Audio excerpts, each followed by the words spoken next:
So let's talk about trap number one, incorrect beneficiary designations. If you don't have the correct beneficiary designations, that could be a real big problem for you. Nobody wants to pass away and have some of their wealth and assets end up at a place and with a person that they don't want them to. It's oftentimes people end up there without maybe thinking about it. You go through your life, you end up adding new accounts as you work longer, new 401k plans, maybe you open up some IRAs.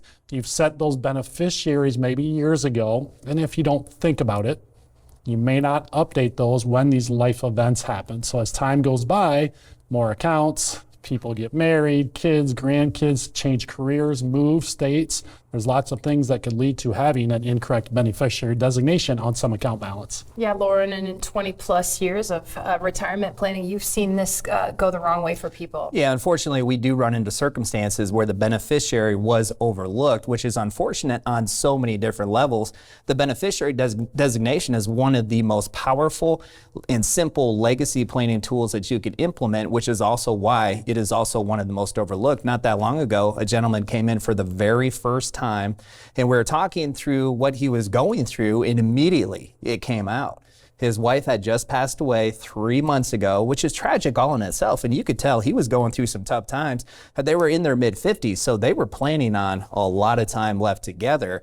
But tragedy on top of tragedy was that she had two 401k plans, about $500,000 in each one of those 401k plans, and neither of them had a beneficiary designated.